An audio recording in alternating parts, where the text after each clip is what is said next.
Let's do this. The Cult of Hockey podcast by the faithful and for the faithful. I'm David Staples of the Edmonton Journal.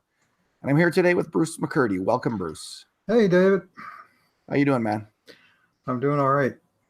Yeah, it's been nice to have a bit of a break from games because, well, we grind them out, man. You do the game grades and I do the scoring chances, and then you do the scoring chances. And I have found having a little week off here has been okay for me. I'm happy to get back at it, but you know, the season, it's a grind for us poor bloggers, Bruce. Well, it's a grind, probably a grind for everyone, and I mean, we certainly reached the cutting off point with the firing of the former general manager at the end of the first 60% of the season, which is now over, and so we really have a different final 40% to look forward to. Yeah, so there's a couple plot lines in place. The main one is who's going to be the next GM, and it's obviously an absolutely massive decision. But Bruce, I postulated in a blog post this week a different question, which I actually think is the right question, because I think so often the Oilers get it wrong. And, you know, sometimes the right question is, what is the proper structure for Oilers management? I think they finally got that right. But the question I have now is the right person making the decision. Is Bob Nicholson actually the right person? And it's not, I don't see that being asked a whole heck of a lot except from fans, but the mainstream media, for instance, you know, all the people who usually cover the team and see, they're all like, who's going to be the GM? Who's like, you know, LeBrun, Friedman, it's the focus of Stauffer's show. It's what everyone's talking about. But I really think, honestly, if I'm completely honest, I think they need to ask a much more fundamental and serious question right now. And that's whether or not Bob Nicholson is the right guy to be in charge.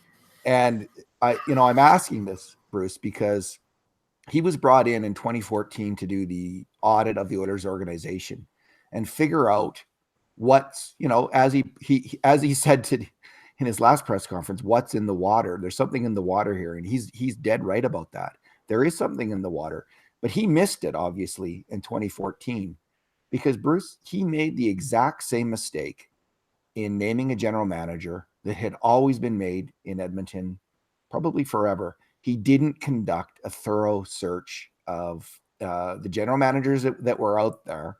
Just like Kevin Lowe hiring Steve Tambellini, just like Kevin Lowe hiring Craig McTavish, he didn't go out there and talk to a number of qualified GM candidates and then pick the best one. He went right away to Chiarelli and he went right away McClellan. And I think, you know, the only thing I'll say in his favor is that he now acknowledges that was a mistake. But in his forensic audit, he missed the fundamental problem, which is a lack of due diligence in making big decisions and a rashness in making them. We saw this not just in GM hiring, but McTavish. His first mistake, just like Nicholson's first big decision, he got it wrong. McTavish's first big decision, he got wrong. He based on one interview with Dallas Aikens looking for to hire an associate coach for Ralph Kruger, he decided to fire Kruger. He wasn't even looking for a head coach, and he made this rash decision. So this is what's in the water, Bruce, is a lack of a decent plan for hiring proper people, and in that process, not getting incredibly valuable feedback on your organization that would come from having a proper process, which he might have got in 2015, which he might have heard from, he might have heard 3 or 4 people applying for that job saying, you want to beat Anaheim, St. Louis? Don't try to be them. Try to be the Blackhawks. Try to go in a different direction. So that's just an example of the kind of information Nicholson might have got that might have, even if he hired Chiarelli in the end, might have informed if Chiarelli's saying heavy, heavy, heavy, he might have thought, geez, I've heard some other thoughts about this. And he might have heard, okay, maybe Nicholson at that time would have known that people in that organization were so super keen for Griffin Reinhart. He might have asked a few GMs, by the way, you know, people here keep talking about Griffin Reinhart. What do you think of him? And maybe he would have heard some other opinions about that. These are just a couple of examples. But it's endless. He would have heard about his Jerry Fleming. Maybe they would have said, you got to change your coach in Bakersfield. You just can't go with the status quo there. You know, you should have a job search instead of just handing it to the guy next in charge, which is that's the Oilers way. That's what's in the water, is not doing proper diligence and hiring the people in hockey ops. And Nicholson is guilty as can be. And so do we trust him? Well, that's a very good question. I'm on board with the suggestion that in 2015 the process was undertaken far too fast. I mean, I'm not 100% sure about the first date, but I think it was April 15th that Chiarelli got fired from Boston Bruins. Then the 18th, the Oilers won the McDavid lottery. The 20th that they announced Nicholson as the new POHO in charge of hockey operations. And the 24th that he introduced Peter Chiarelli as the new GM. Chiarelli was supposedly came to town on the 23rd and had lunch with Nicholson, and by the next day he was the GM. That doesn't really suggest that there was an exhaustive planet-wide search for the best candidate for GM, but it's like, hey, look what just came available. He might not be around for long. Let's grab him. The way people now are trying to grab Joel Quenneville or what have you, the latest guy on the block. And I agree. It was a mistake to move that fast. I mean, Chiarelli's firing in Boston had not come without cause, and unfortunately, some of the things that we saw cited at that time by Boston insiders have proven out to be similar issues in Edmonton. Yeah, and Bruce, I want to make it clear. Like I was fully on board with how Chiarelli was hired at the time and the hiring of Chiarelli, and I was on board with Chiarelli. Like certainly. We did the Edmonton Journal did a poll of hockey fans after the 2017 Stanley Cup run. Mm-hmm. And 84% of them said, keep this guy as your GM. And then 14% of them said, give him a raise. So, I kind of take that as an overall approval rating, so to speak. It's certainly an okay rating. Rubber stamp rating. Rubber stamp. So 98% of fans at that time. This was after the Lucic signing. This was after the Hall trade. This was after the Reinhart trade. All this happened before.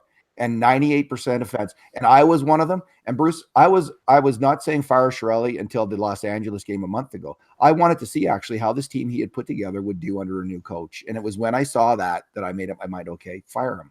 It's not working out. It's clearly he's a big part of the problem. But I was not convinced until that moment. So I'm not here to say I'm just a fan, and I've never been a manager. I'm not a manager at work. I don't hire and fire people. But you'd think the business people, the experienced business people you're having to run this multi-million-dollar organization, which is worth like 540 million US right now. That when you're hiring the most important hockey ops position, that you actually have a damn job search for all the good reasons that you have them. And it's not just to get the best person. It's to find out Bob Nicholson, he'd never run an NHL organization. He'd been a hockey bureaucrat with Hockey Canada. And what did he know about the NHL? So did they make the right hiring in the first place with Nicholson? Well, that's up for grabs as well. But certainly he didn't cover himself with glory with the process in that first hiring.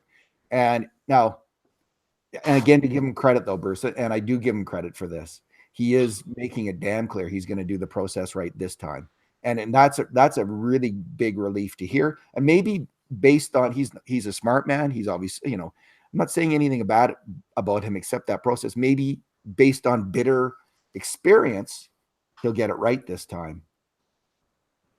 Well, based just the same way that the GM gets one free coach firing before his own head is on the block, I would suggest the POHO gets one free GM firing. I mean, last time they brought in the POHO and the GM at the same time, and the coach as referenced. But the clock started then in April of 2015, May of 2015, when McClellan came on board. And now the first experiment has largely, obviously there was that good year in 2017 when everybody was happy. Just win, baby. That's the bottom line of all this. And they haven't been doing enough of that lately. And the issue with Nicholson, the question is not what he knows, but who he knows. And who he knows is a whole hell of a lot of people with deep connections in the hockey world. And there's no denying that. His Hockey Canada exposure was phenomenal for that. So it's not like he knew Chiarelli himself through that. Shirley had served with Hockey Canada in the past, right? And he was maybe just a little quick to jump to the gun, saying, "I got one of the quality people that I really want. I'm going to grab them while I have the chance." And they didn't go enough through with it, but now they cannot make that mistake again. And the fact they fired Shirley in mid-season gives them a several-month window to conduct the search and still wait for probably the best names available won't be coming on the market until after the season. Bruce, do you trust Nicholson to get this right, or would you do something different than like if it's your choice? You're the owner of the Edmonton Oilers. Are you going to say, "Okay, Bob, you can do it"? And so I have an answer, but I want to hear your answer.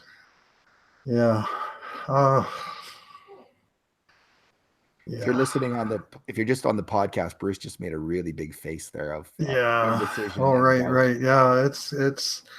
I mean, he does know lots of people, and he does have experience with success. But as you say, that's at the upper echelons where you get your pick of the litter, and now you're at the point where you're building an NHL team without those built-in advantages. And honestly, all I can say is we're going to find out. Now, that's not an answer, Bruce. Would you have him make the decision, or would you bring in someone else to make the decision? You mean a new POHO to replace the POHO to hire the GM? Okay. Yeah, bring in a POHO first. Yeah. Or would you go with Nicholson making the decision? I'd be sorely tempted to clear the decks, man. Just clear the decks. Bring in a whole new top.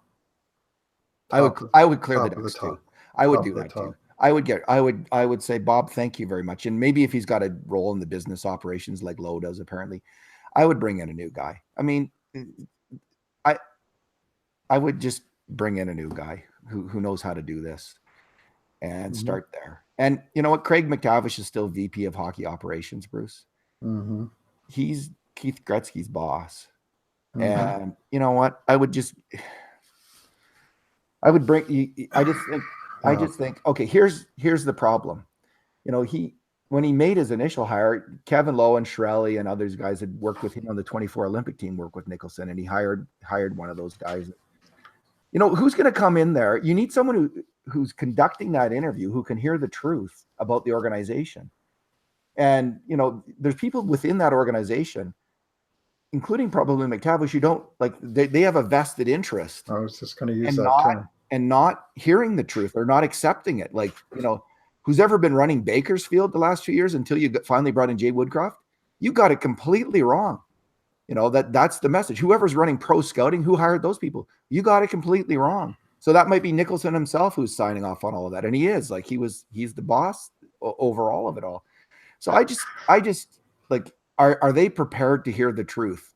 And is Daryl Cates prepared to risk that Bob Nicholson's ready to hear the truth about the entire organization and do whatever it takes? I don't know. Like it's kind of, you'd kind of wonder about that, considering he is responsible for it and he's been there long enough to be responsible for it. So, okay. Do I think that is going to happen? No, that's not going to happen. It's clear. It's clear. Okay. I don't know either. Yeah. Okay. So we're talking about a hypothetical world, which this isn't. So let's talk about the real world and what could happen with Nicholson in charge. So here's what I think should happen. Again, no management ever managed anybody.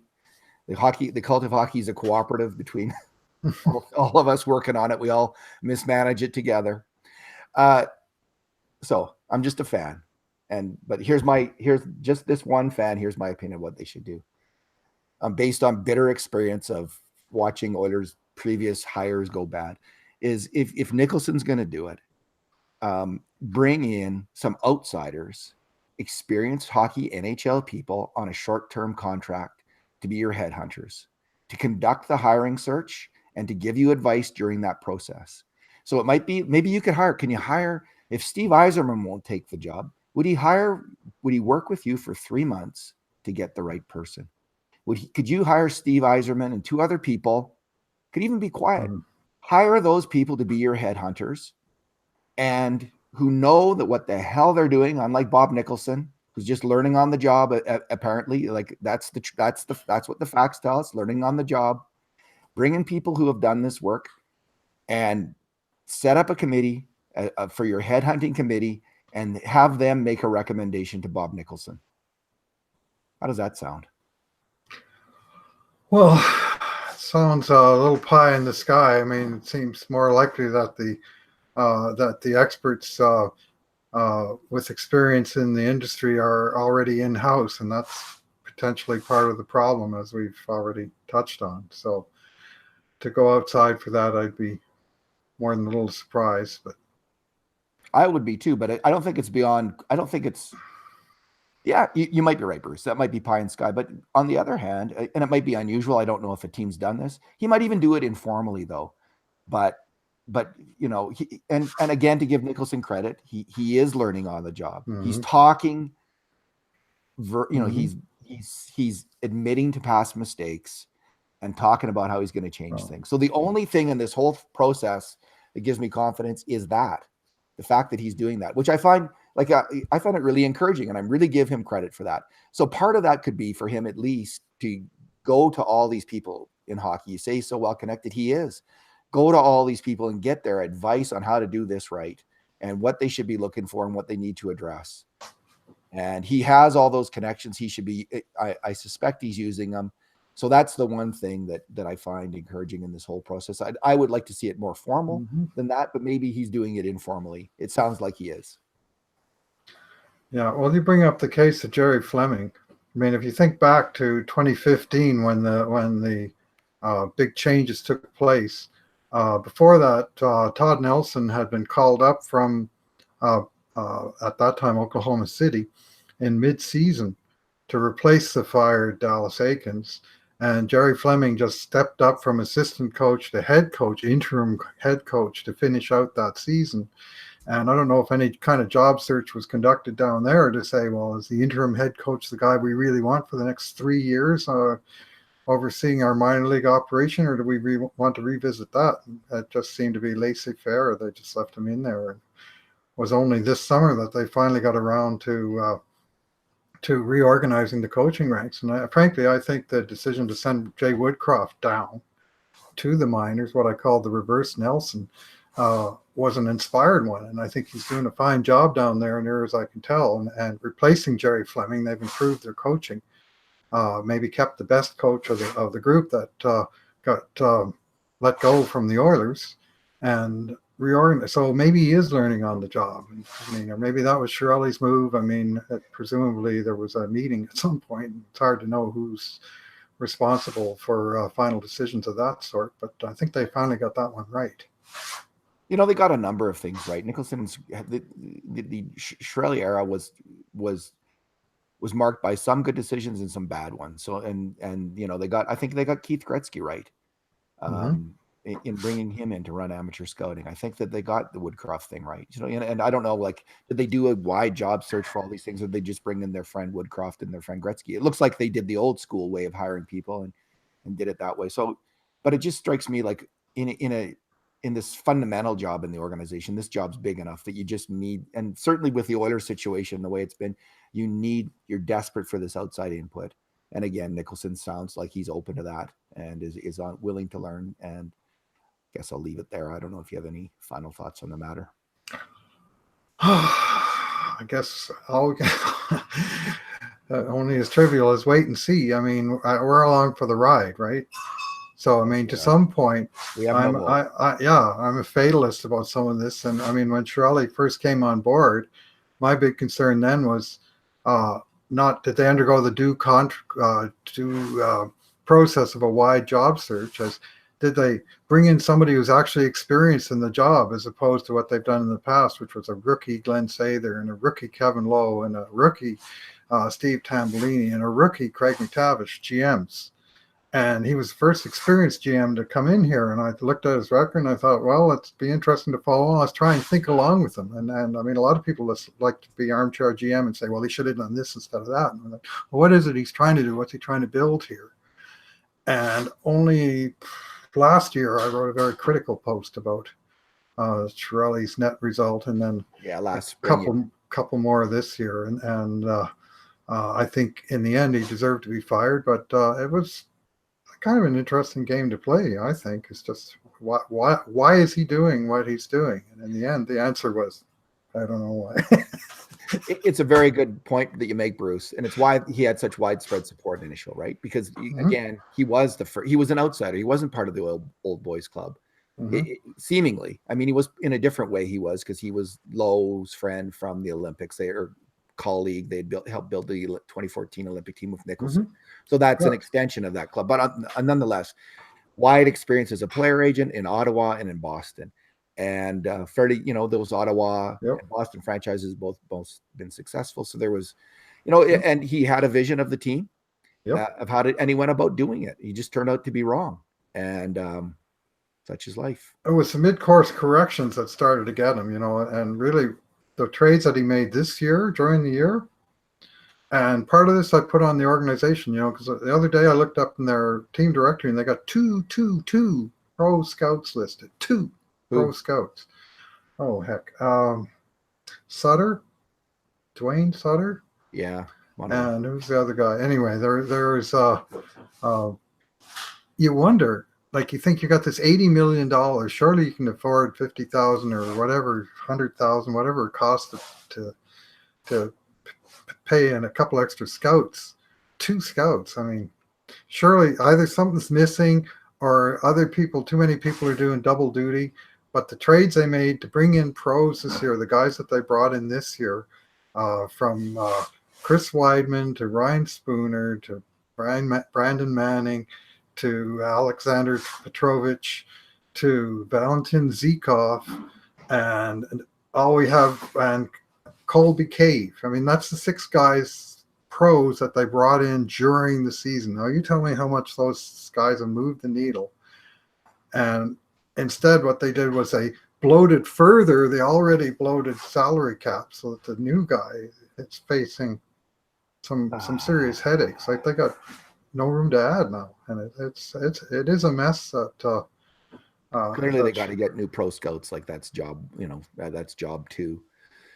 We've been complaining about that for 10 years, David. Oh, I know we have, Bruce. It's just so frustrating.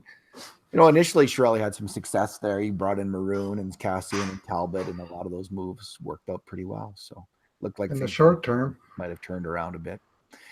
Yeah, in the short term. Okay, so there are a couple of small moves that we'll just discuss quickly. Sure. Well, I mean, we could bat around what they're going to do.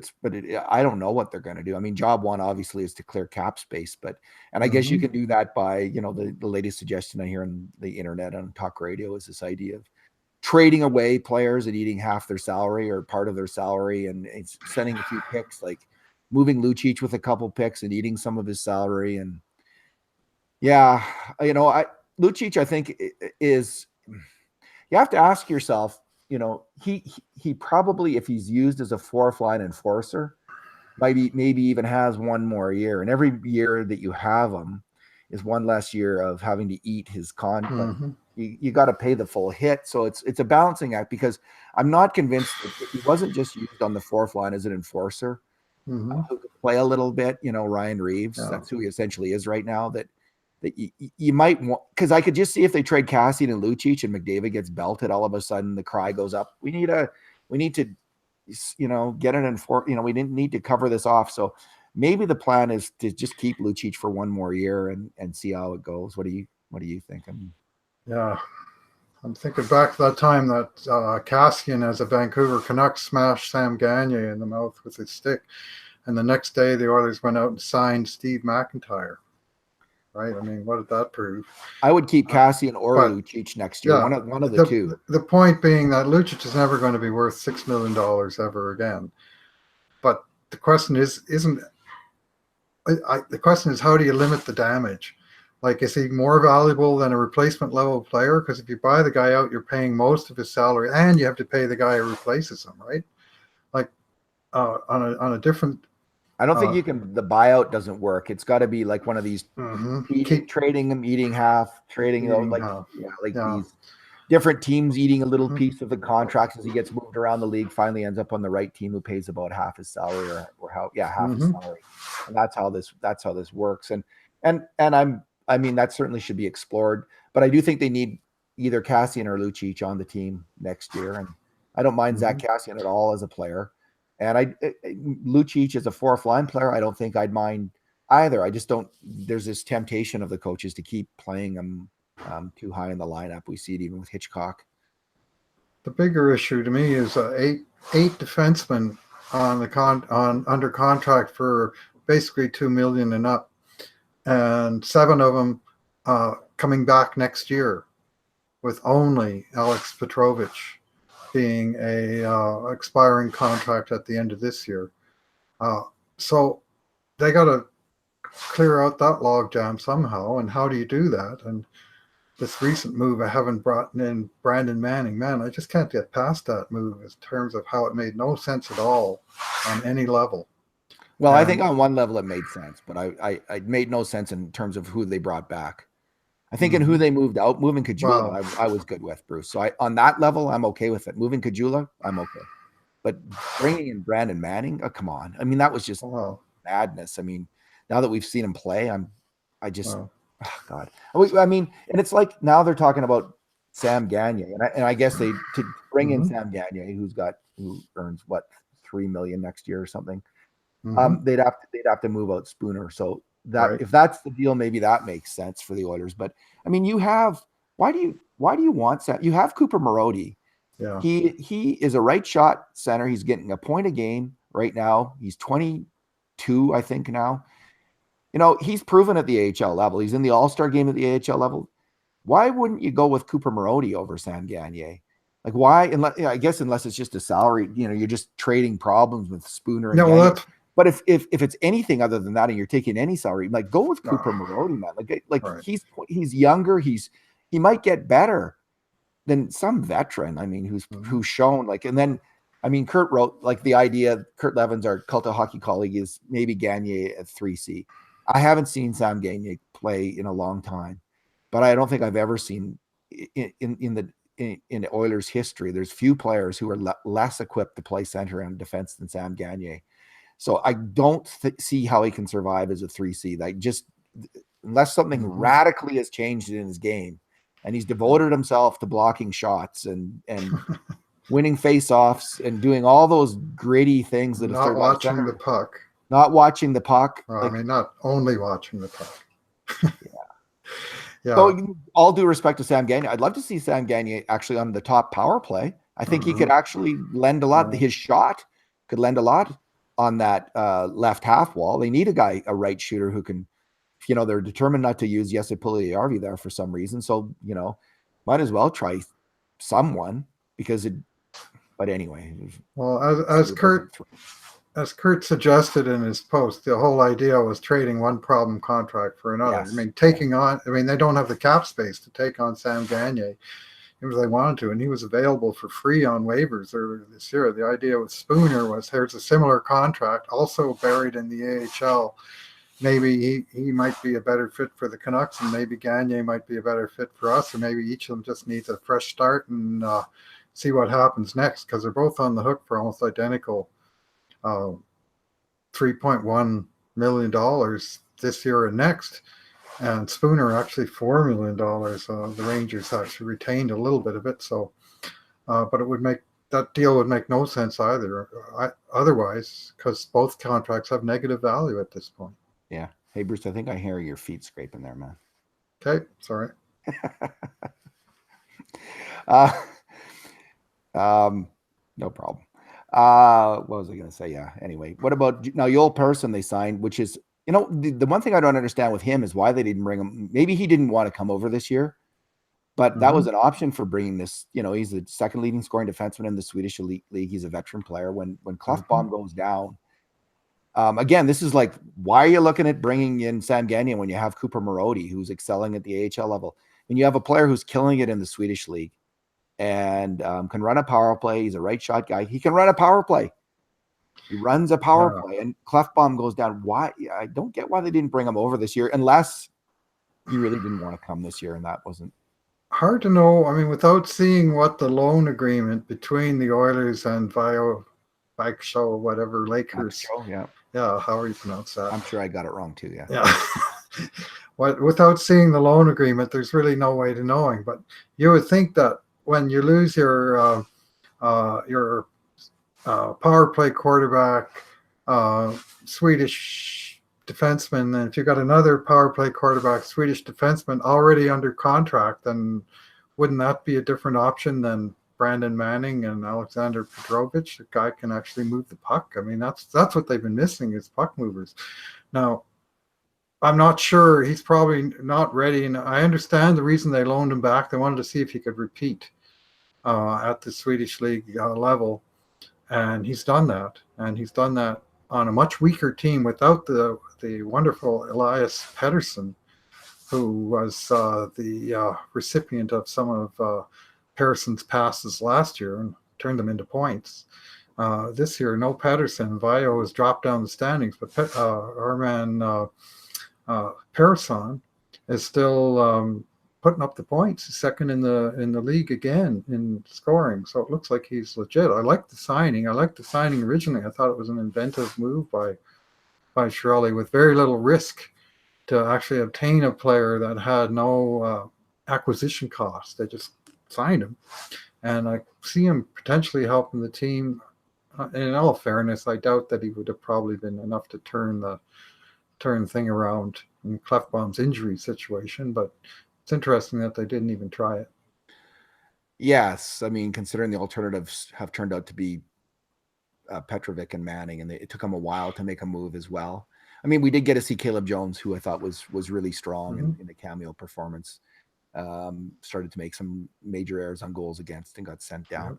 But yeah, the Petrovic trade, I know everyone's okay with that, but I mean, he's a free agent after this year. There's no money to sign him, and he can't play either very much. You know, he's not as bad as Manning. But sorry to pile on Brandon Manning here, poor guy, but he is playing at Colton Tubert like levels of hockey, and anyway. They had Kevin Gravel. Chiarelli's